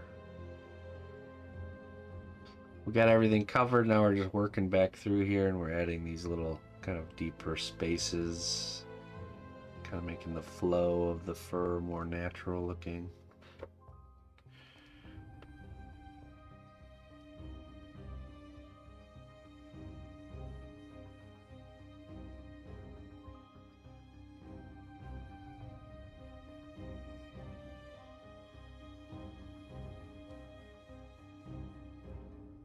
pillars.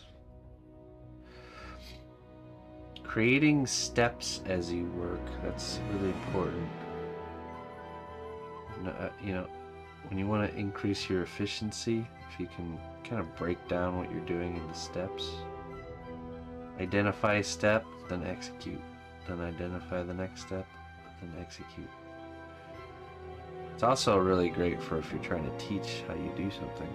It's already broken down into steps for yourself. I have a very step driven working process. I think I just realized earlier on that I used to wander a lot, where I'd be working on something and just kind of bouncing around and wandering and doing a little bit of this and then a little bit of that. I still wander occasionally, but I really consciously try to get out of that working pattern. Instead, break it down into a step, execute it over the whole piece, and figure out the next step. Repeat till finished.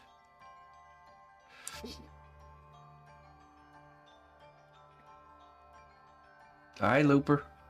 We'll catch you later. Gotta do that stitchy thing. Alright. Stitch it up. And I am gonna go get a cup of coffee. I will be right back, folks. Don't go nowhere.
Alright. Fresh coffee.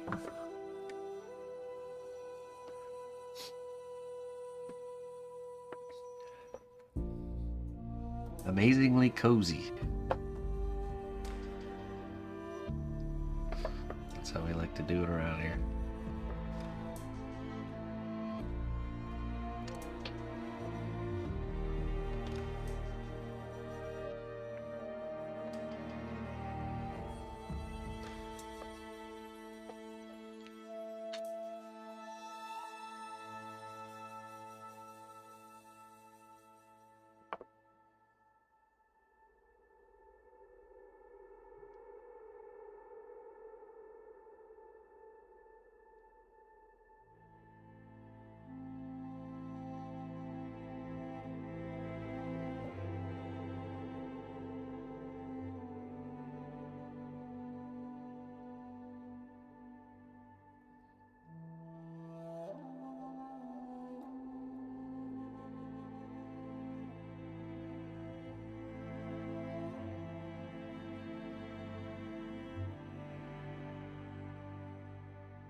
Hello, Moxie.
Oh, man. Oops. Whoopsie. I've had that happen before. Reach in and grab a sculpture you thought you turned the oven on, but you didn't. It's still raw.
Blame it on the workshop gremlins.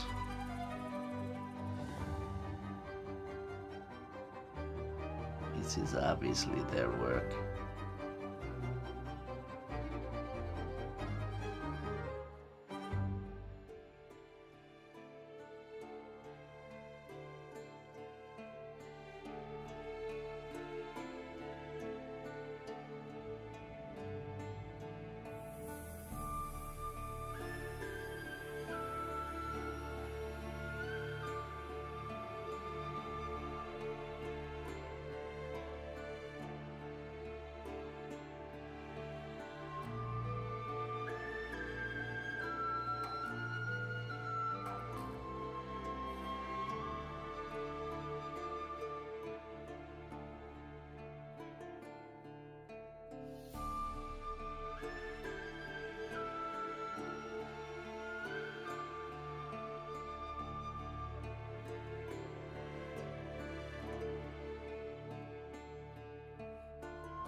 Yeah, right.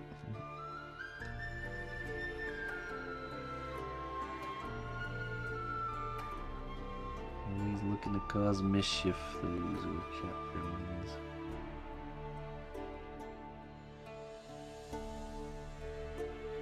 Mischief under the guise of doing good.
oven has a timer.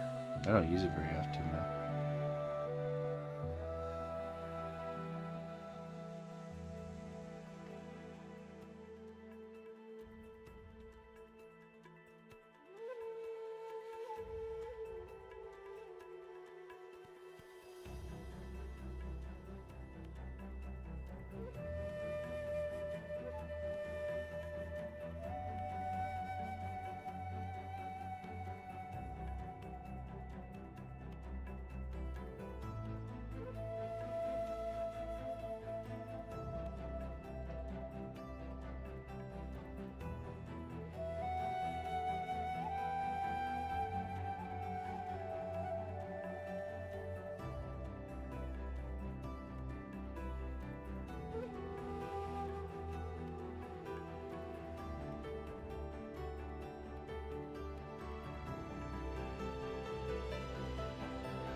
Smooth.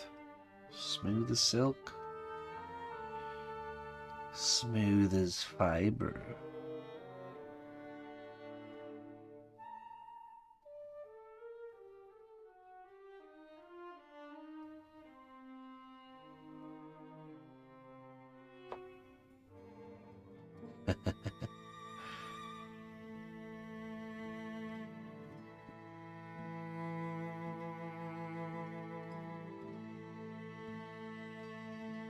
So far, so good.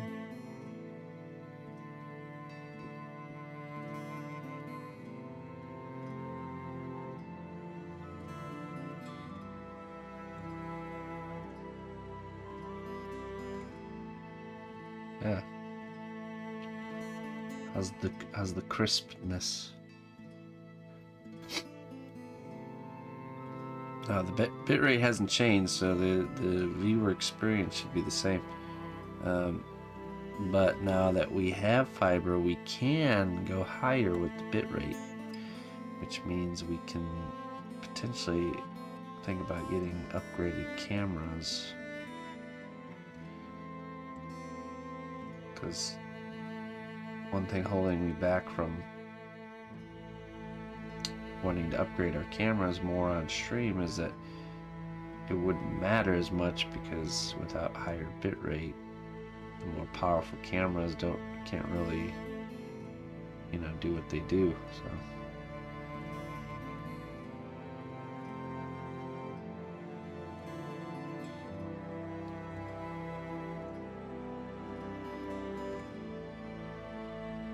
we shall see.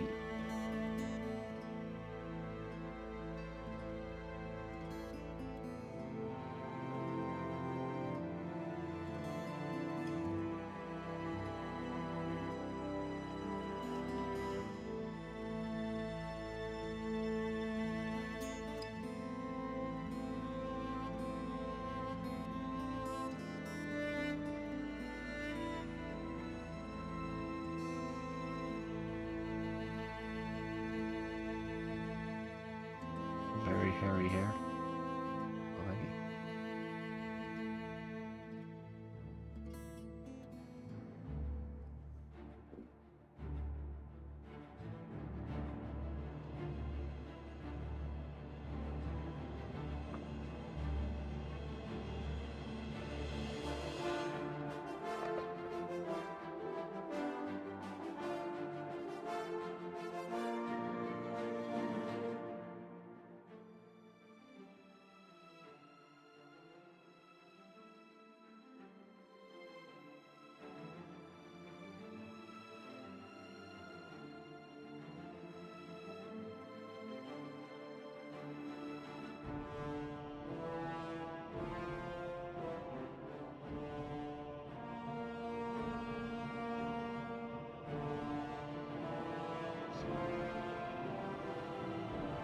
Hey, specialty, thank you.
Yeah, so I'm going through and just adding more character and depth to the hair.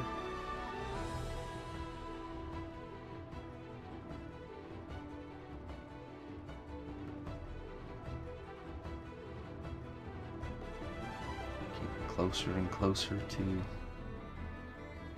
the sculpting finish line here.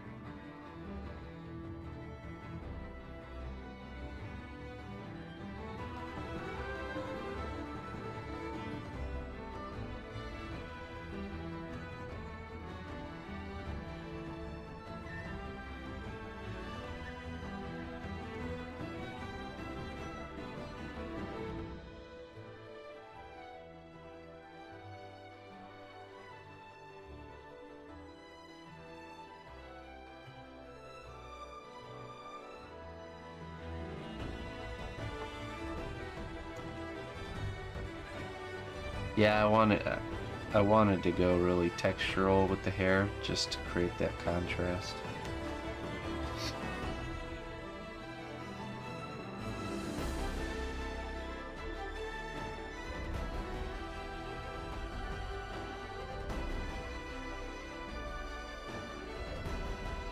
Because, you know, technically the in-game model, the hair is rendered more smooth, kind of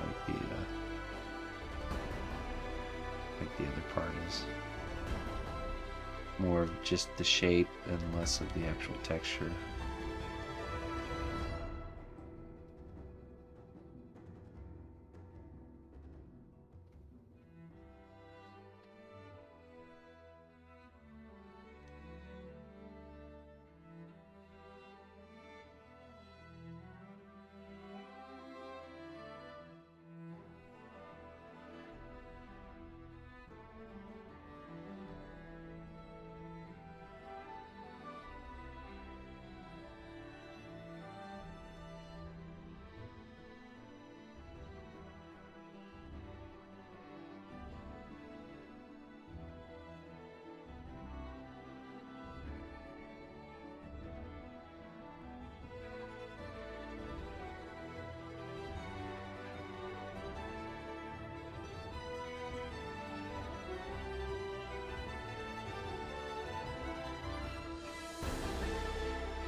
Figurehead on the airship. No, this is a creature being blown up.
It, uh, it is one of the enemies you fight.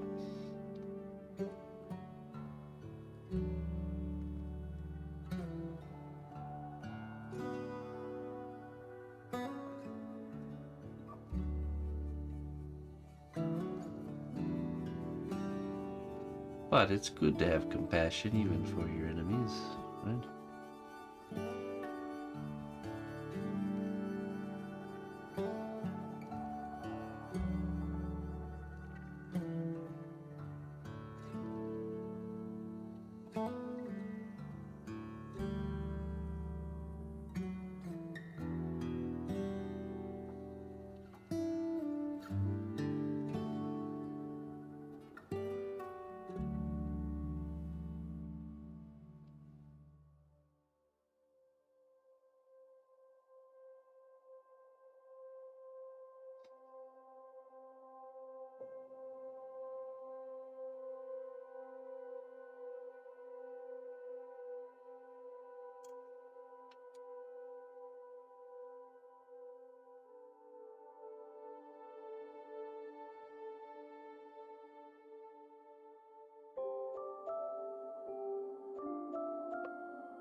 Okay, I think that is looking good.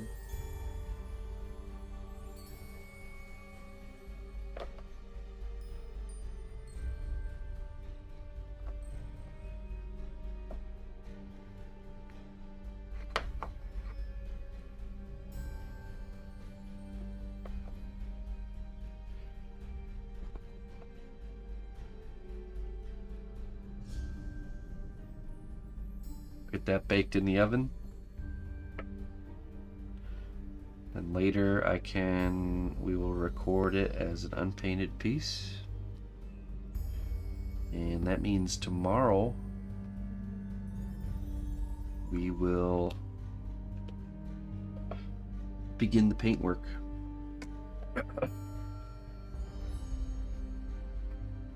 That gives us, let's see, tomorrow is, so Wednesday, Thursday, Friday, so that's 3 days. 3 days of paint action to get this paint job knocked out. So, and we'll tack it in 2 parts. The base will just kind of be its own, you know, we made this so it comes apart, and so the painting's going to be a lot easier. So, yeah. Cool. Well, I'll go get the piece in the oven and baked, and we'll just have to wrap things up for right now. Job done. I'm excited, man. I'm really excited to paint this piece. I'll be back on later tonight, and we'll be working on continuing the Black Dragon. So, we're really pushing that one to get that one finished too. And yeah, a little bit shorter of a stream this morning, but we'll make up for it in the next 3 days, because we'll be doing probably longer streams to really get this paint job done in 3 days. So so a huge thank you to Loric Games for making this piece happen and supporting my work. And thank you to you guys for tuning in and supporting my work as well. So if you haven't already, go check out the game. !Echo gives you the link. And yeah, let me find someone to drop you off with. Let's see what we got here.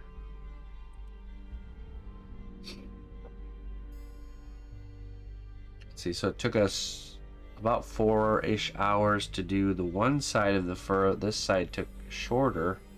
It was because I really focused on doing the steps. So, you know, doing the lines first methodically and then going back through. And on the first side, it was more like exploring more and just doing a little bit more randomness. So, yeah, it looks good. Let's find someone to raid here.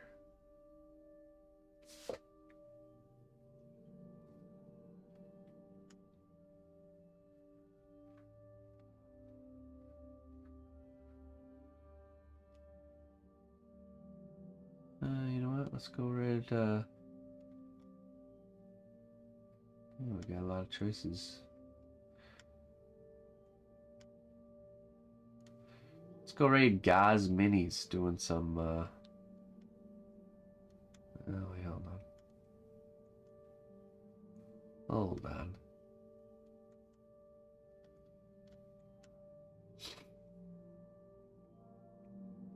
We're gonna go raid Glass Blower.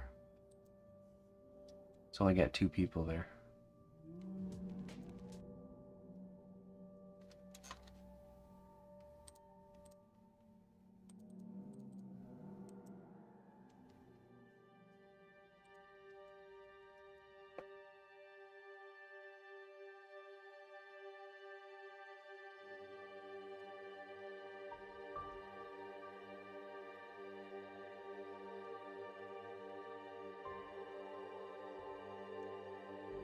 Go.